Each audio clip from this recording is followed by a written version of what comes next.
سیاسی کم مذہبی جماعتیں جو ہیں، مطلب جو وہ مذہبی جماعتیں جو سیاست کاری ہوتی ہیں، وہ جب سیاست میں آ جائے نا تو پھر یہی ہمارا طریقہ ہے کہ مخالف کو گھر میں گھس کے اس کو پھینٹی لگاؤ، مارو، سڑکوں پہ رگڑ گھسیٹو، یہ کر دیں گے، وہ کر دیں گے، برج الٹا دیں گے. مطلب وہ جو جس قسم کی سوچ کے ساتھ ہم چلتے ہیں نا، وہ ریفلیکٹ ہوتا ہے. پھر احتجاج کرنا سب کا حق ہے، اور احتجاج پازیٹیو چیز اس طرح سے ہے کہ ایک مخالف جو سوچ ہے وہ موجود رہنی چاہیے. اچھا، ممکن ہے کسی سٹیج پر کسی خاص کیس میں وہ مخالف سوچ درست نہ ثابت ہو بعد میں کے وقت میں نا، جب اس کو انالائز کیا جاتا ہے، جب وہ انسیڈنٹس گزر جاتے ہیں، پھر بہتر طریقے سے اس کا انالیسس ہو سکتا ہے. لیکن وہ مخالف سوچ، مختلف سوچ، مخالف کا مطلب مختلف سوچ موجود رہنی چاہیے معاشرے میں، لیکن پرامن ہونی چاہیے. وہ سوچ ہو، وہ احتجاج ہو، وہ آواز ہو، وہ کہیں گھس کر آگ لگانا، فائرنگ کرنا، یہ چیزیں نہیں ہونی چاہیے جو سارا کچھ ہوا ہے. اچھا، اسی حوالے سے جب ہم عسکری ذرائع کی بات کرتے ہیں تو اس میں صورتحال یہ بھی ہے کہ افغانستان کے ساتھ جو ہماری جنگ ہے وہ جاری ہے، وہ ختم نہیں ہوئی. اور اس میں ہمارے گولز کیا ہیں، ہمارے ٹارگٹس کیا ہیں؟ وہ ٹارگٹس ہیں دہشت گردی کو ختم کرنا. رجیم چینج کرنا مقصد نہیں ہے، مطلب وہ گول نہیں ہے ہمارا، نہ پاکستان اس چیز میں کسی طرح سے انوالو ہے. پاکستان کا مقصد صرف یہ ہے کہ پاکستان میں دہشت گردی نہیں ہونی چاہیے، اور اس کے لیے جو مسائل ہیں ان کو ہینڈل کرنا ہے، ٹیکل کرنا ہے. اور پاکستان کی فوج بڑے اچھے طریقے سے کر کے دکھا رہی ہے. افغانستان کی طرف سے اٹیک بھی ہوا تو اس کا جواب میں جو پاکستان نے کارروائی شروع کی ہے، وہ ہمارے وزیر اطلاعات جو ہے عطا طاہر صاحب، انہوں نے بھی آج ایک سٹیٹمنٹ دی ہے. اور یہ جو سورسز کے حوالے سے بات ہو رہی ہے اس میں بھی آ رہا ہے کہ کوئی 450 کے قریب جو ہے وہ ان کے لوگ ہلاک ہوئے ہیں، اور جو پاکستانی فوج سے مقابلہ کر رہے تھے یا دوسری سائڈ پر تھے. اور اس کے علاوہ 188 چیک پوسٹیں جو ہیں وہ تباہ کر دی گئی ہیں، اور 31 چیک پوسٹوں پر قبضہ کر لیا گیا ہے. اچھا، پھر وہ سوال یہ بھی ہوتا ہے کہ کیا پاکستان کی اگلی باری؟ تو پھر فوج کا موقف وہ پہلے سے جو ہے نا کہ پھر نپٹ لیں گے اگر کسی کو یہ شوق ہے تو. اچھا، اسرائیل کے حوالے سے ہم نے پہلے بھی بات کی. اسرائیل تو اس سے پہلے بھی 2 مرتبہ پاکستان پر اٹیک کرنے کا پلان کر چکا اور انڈیا کے ساتھ مل کے کر چکا ہے، نہیں کر سکا.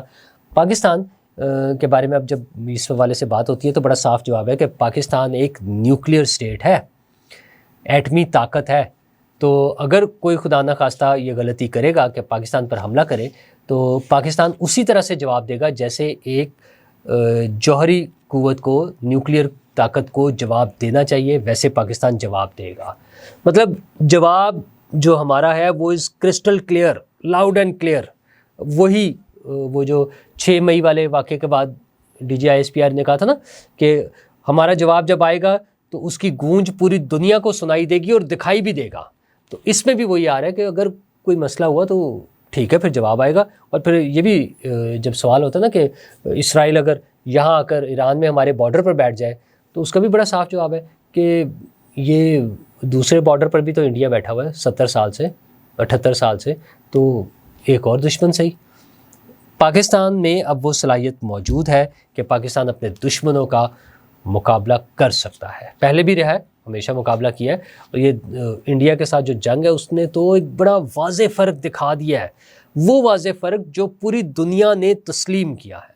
وہ رافیل گرانے سے لے کر ان کے سسٹم کو ناکام بنانے سے لے کر ان کے میزائل سسٹم کو اڑانے سے، ہر چیز میں، ٹیکنالوجی کے استعمال میں، جہازوں کو اڑانے میں، جہازوں سے فائٹ میں، میزائلز میں، راکٹس میں، ہر وہ پیدل افواج میں، ہر بڑی فوج کے حوالے سے جب آپ بات کریں، ہر طرح سے ثابت کر کے دکھا دیا کہ پاکستان اپنے سے بظاہر بڑے طاقتور دشمن کا بھی مقابلہ کامیابی سے کر سکتا ہے. تو یہ تو بڑا کلیئر ہے. اور وہ جنگ تو جاری ہے، لیکن ایک جنگ ادھر ایران میں بھی جاری ہے. اسرائیل بار بار حملے کر رہا ہے، وہاں حزب اللہ پر بھی اور ایران پر بھی براہ راست حملے جو ہو رہے ہیں. دوسری طرف ایران نے بھی جوابی حملے جاری رکھے ہوئے ہیں، وہ ختم نہیں ہوئے. وہ گلف سٹیٹس میں بھی، دبئی میں بھی، UAE میں اور کویت اور وہ ساری جو ایریاز ہیں وہاں پر بھی اٹیکس اسی طرح سے ایران کے جوابی حملے چل رہے ہیں. وہاں خاص طور پہ ظاہر ہے نشانہ تو وہ امریکن انسٹالیشنز ہی ہیں، لیکن وہ حملے چل رہے ہیں. اور سب سے اہم جو حملہ جس کا دعویٰ کیا جا رہا ہے وہ اسرائیل کے وزیر اعظم کے دفتر پر حملہ ہے۔ ایرانی حکومت یہ دعویٰ کر رہی ہے کہ انہوں نے اسرائیلی وزیر اعظم نیتن یاہو کے دفتر پر اٹیک کیا ہے۔ تو اب کیا اس کا آؤٹ کم کیا ہے؟ ظاہر آؤٹ کم تھوڑا سا بعد میں آتا ہے کہ اٹیک تو ہو گیا ہے، اب اس میں کیا نقصان ہوا ہے وہ کچھ دیر بعد رپورٹس آئیں گی، لیکن ان کو ہٹ کرنا، وہ آئرن ڈوم اور وہ جدید ٹیکنالوجی اور ناقابل تسخیر دفاع، وہ ساری چیزیں فارغ ہو گئی ہوئی ہیں۔ اسرائیل جس کے بارے میں کہا جاتا تھا کہ دنیا کا موسٹ ٹیکنالوجی کے حوالے سے ایڈوانسڈ ملک، اور پھر اس کی سپورٹ ٹوٹل 100% یا بہت زیادہ سپورٹ امریکہ کی طرف سے، اگین وہ دنیا کی سپر پاور امریکہ، اور وہ دونوں مل کر محفوظ نہیں بنا سکے ہیں۔ ایران سے جانے والے میزائلز ان کو وہاں پہ ہٹ کر رہے ہیں، ان کے فوجیوں کو۔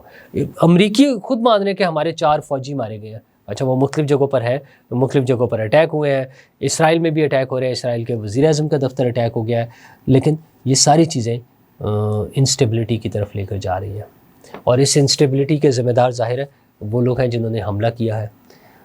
اس سے ابھی تو اس کے جو معاشی پہلو ہے وہ بھی سامنے آنا ہے، جو پیٹرول کی قیمتوں کی صورت میں ہوگا، جو دیگر وہ اقتصادی بحران کی صورت میں ہوگا، وہ سارے ابھی مسائل ہمارے سامنے آنے ہیں۔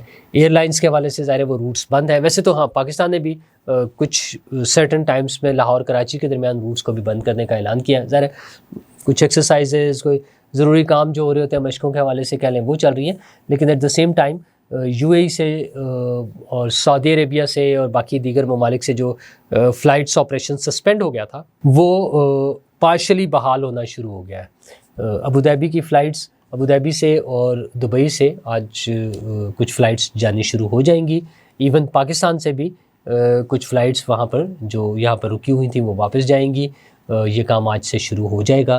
تو اس کا مطلب یہ ہے کہ وہ اپنی کچھ چیزیں اور کچھ ایریاز وہ سیکیور کرنے میں کامیاب ہو گئے ہیں۔